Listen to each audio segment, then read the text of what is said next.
Hi Taurus, welcome and this is your reading. Be open-minded, hindi halos lahat makaresonate. Piliin nyo na lamang, and thank you nga po pala sa mga nag-subscribe at sa mga bumabalik. Welcome po tayo. Give me the message for Taurus. Meron dito na 8 of Cups, Knight of Wands reverse. Okay. Give me more information.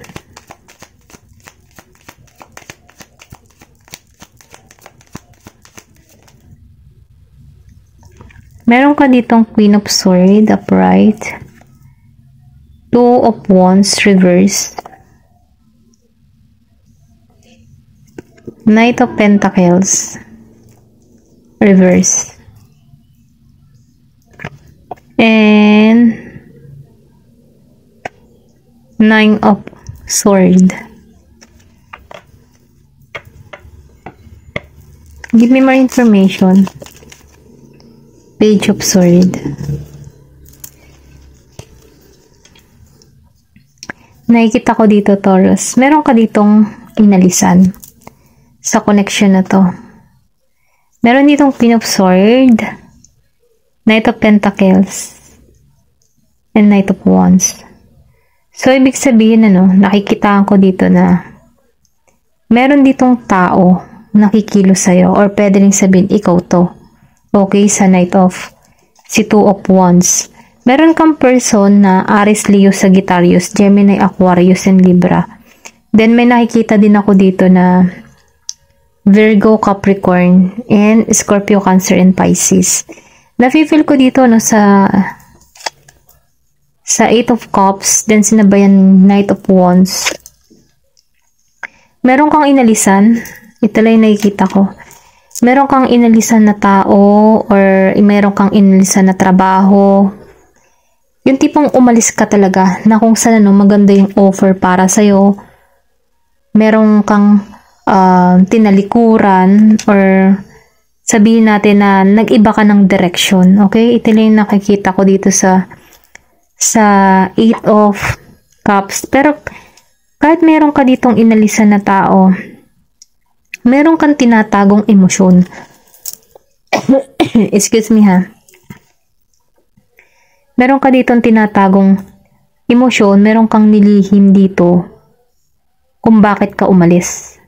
Pwedeng sa koneksyon, pwedeng sa trabaho, or pwede ring sabihin na hindi mo ipinapahayag yung totoo mong nararamdaman na inalisan mo ito. Okay? Then, sinabayan ni Knight of Wands, na-feel ko dito na ayaw mong harapin o ayaw mong kumilos para dito sa connection na ito. Kung magano, nakahang lang yung sitwasyon, parang nagkaroon dito ng silent treatment, or pwede rin sabihin, ikaw binigyan ka ng silent treatment dito, or ikaw yung nagbigay ng silent treatment sa taong ito. Okay? Dito sa fire sign. Then, na-feel ko din dito, na mas nakatuon ka sa ibang way, na kung saan, mas inuna mo yung sarili mo. Okay? Then, dito, sa Queen of Swords, meron kang tao dito na may pagka-Queen of Swords energy, or pwede rin sabihin, nasa energy ka ng Queen of Swords, na kung saan, ikinat mo na yung mga tao na hindi na makakabuti para sa'yo, mas nagtungo ka sa ibang direksyon na kung saan may katatagan ka dito. Yung tipo bang may power ka, ganon. Kasi nararamdaman ko dito na naibalik mo yung tapang at lakas mo, nagikang nanindigan ka kung ano man yung pinaninindigan mo, then ginagabayan ka dito. Kumbaga nagkakaroon ka dito ng transformation, or pwede ring sabihin na natututo ka na. Okay? Kasi nakikita ko rin dito na mas nakatuon ka sa panibagong direksyon na kung saan gusto mo ng paglago. Yung merong paglago sa'yo. Merong transformation na magaganap sa'yo. Ganon.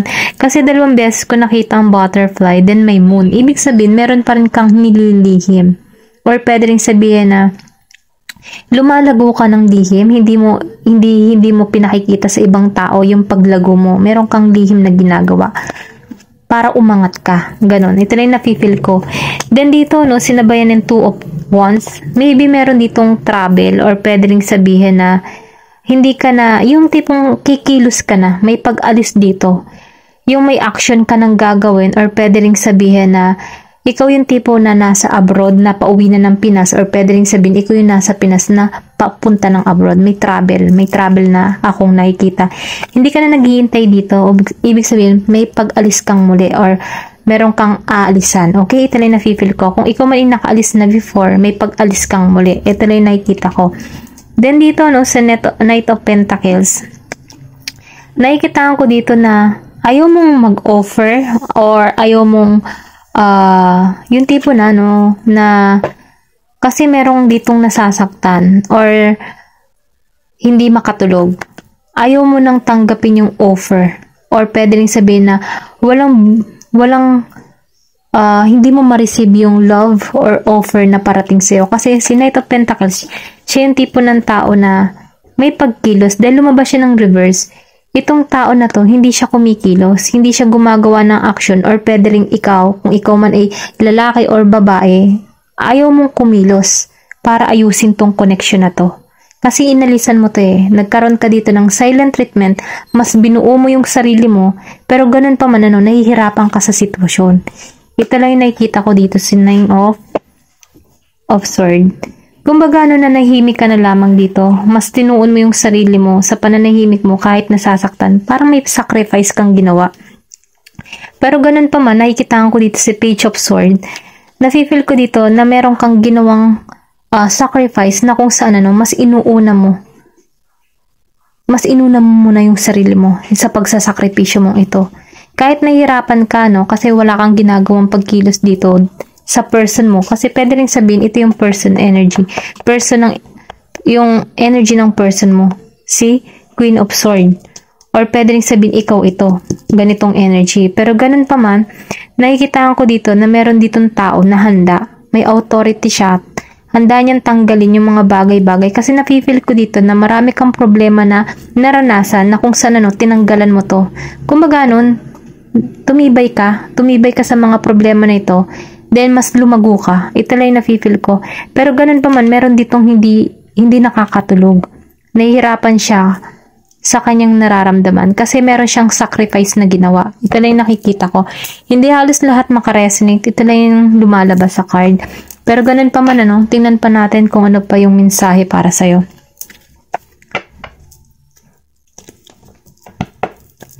Meron din ako nakikitang travel. Maybe may travel kang gagawin. Nagbigay ka ng silent treatment sa tao mo, or ikaw ang binigyan ng silent treatment. Okay? Give me more information.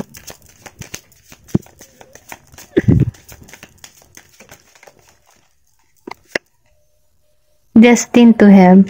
Ibig sabihin no, destiny mo na magkaroon, or kung ano man yung hinihiling mo, destiny mo na magkaroon ng mga ito. Nito, mga bagay-bagay na yan. Kung ano man yung mga pangarap mo, destiny mo yun na magkaroon ng ganon. Okay? Meron ditong Aquarius. Maybe may person kang Aquarius. Nafe-feel ko dito na itong tao na ito, may pagka-originality, or pwede ring sabihin na siya yung tipo ng tao na matalino, wise. Okay? Mahilig na mag-imagine. Give me more information. Yung bang mangarap?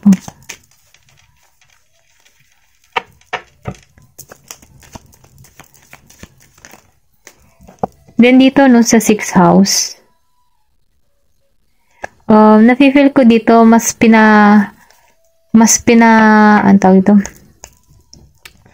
inuuna mo na yung kalusugan mo. Ito lang nakikita ko. Yung bagang sa pang-araw-araw, kumbaga, mas nag-i-invest ka sa kondisyon ng kalusugan mo. Ito lang nakikita ko, kasi nagigi ka ditong care, yung tipo nagse-self-care ka para sa sarili mo. Ito lang na-feel ko, kasi mas okay sa yung mabuting kalusugan eh. Mas inuuna mo na dito yung kalusugan mo. Ito lang yung nakikita ko dito. Then dito sa Libra, no, nahahanap mo yung balance mo. Maybe meron kang person na Aquarius and Libra. Nafe-feel ko dito na nagiging ka ng pata sa sitwasyon. Hinahanap mo yung harmony. Ito lang yung nakikita ko. Give me more information. Mas gusto mo yung payapa yung kaisipan mo. Dun ka nagtutuon sa kalusugan mo, sa kapayapaan mo. Then nakikitaan ko din dito na ikaw ay nagiging patas na. Ayun.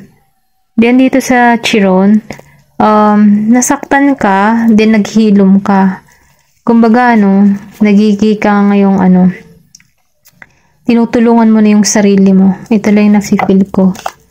Na mag-heal sa past experience mo.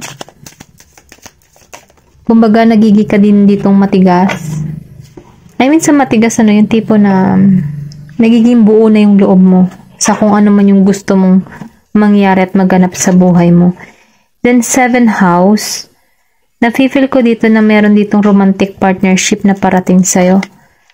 House 10. Kailangan lang dito ng pagdidisiplina or sabihin natin na kailangan mong disiplinahin yung sarili mo, sundin mo yung intuition mo. Then sinasabi din dito na meron kang purpose in life, meron kang mission na gagampanan na kung saan pwede itong makatulong sa ibang tao or pwede rin makatulong para sa'yo. Nafe-feel ko din dito sa Kwago, malakas yung instinct mo. Maybe malakas yung pakaramdam mo. Okay? Nasisense mo kung ano yung iniisip sa'yo ng tao or pwede rin sabihin na malakas yung yung kutob. Then nakikita ko rin dito na lumalago yung karir mo or sabihin natin na merong pag-angat. Maganda yung karera mo sa buhay. Ito lang yung nakikita ko. Kasi meron ditong nalagas. So, ibig sabihin na meron ditong mga nawala sa'yo, pero bumangon kang muli. Ito lang nakikita ko. Meron ka ditong inalisan na mahirap, nag-sacrifice ka. Pero kahit nag-sacrifice ka, naging kang matatag. Okay? Naging kang independent. Ito lang yung nakikita ko dito sa mensahe na ito. Okay? Hanggang dito na lamang po. Thank you for watching. I love and peace. Thank you for watching Glow and Peace.